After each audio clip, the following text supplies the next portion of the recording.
Petit short rapide sur un jeu que j'ai beaucoup aimé, Life is Strange 2. Pourquoi avoir fait une suite à Life is Strange? La question était bonne au départ. Et en fait, finalement, c'est une fausse suite parce que on se retrouve dans le même monde que Life is Strange, mais on ne contrôle pas les mêmes personnages que dans le premier. Et heureusement, pas de Max et Chloé, qui avait une très bonne conclusion pour moi dans le 1. Là, on se retrouve avec Life is Strange 2, avec les frères Diaz, Sean et Daniel Diaz.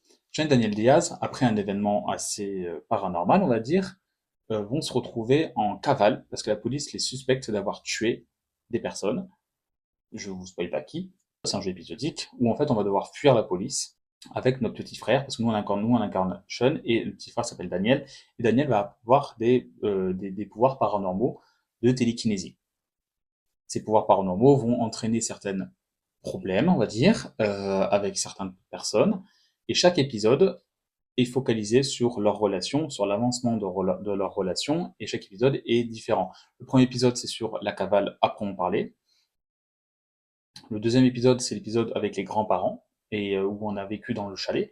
Donc le début chalet très triste. Faites attention, c'est vraiment le moment le plus triste du jeu. Je pense qu'il est là avec une certaine mort. Je peux pas dire qui. Je peux dire non, hein, Rip Mushroom. Désolé pour lui. Ensuite, après il y avait le passage dans le camp avec où on rencontre d'autres fugitifs. Au moment où, où notre frère va dans une secte, il est emprisonné dans une secte entre guillemets, et du coup on va devoir le libérer avec l'aide de notre mère qui était disparue. Et le dernier, c'est le moment la confrontation où est-ce qu'on parce qu'en fait les frères Diaz veulent partir au Mexique pour pas se faire arrêter par la police.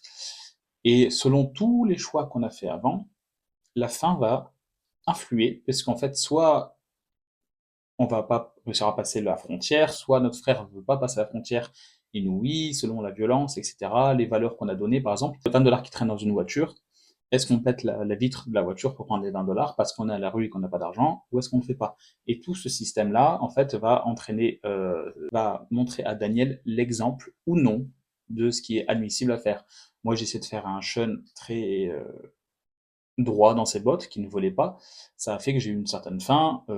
Pour mon petit spoil, allez, moi ma fin c'est je suis passé au Mexique. Le petit frère voulait pas aller au Mexique parce que c'était pas son rêve, c'était le rêve de Sean mais pas de Daniel. Et Daniel en fait voulait avoir une vie normale dans une famille et du coup il s'est fait arrêter par la police et en fait il a été mis au bracelet électronique chez ses grands-parents et du coup il vit chez ses grands-parents dans une vraie famille avec des amis. Là où Sean en fait a traversé la frontière pour aller vivre au Mexique avec sa petite amie. Et du coup, c'est une fin heureuse en soi, mais c'est une fin où les deux ne sont plus ensemble. Voilà mon avis.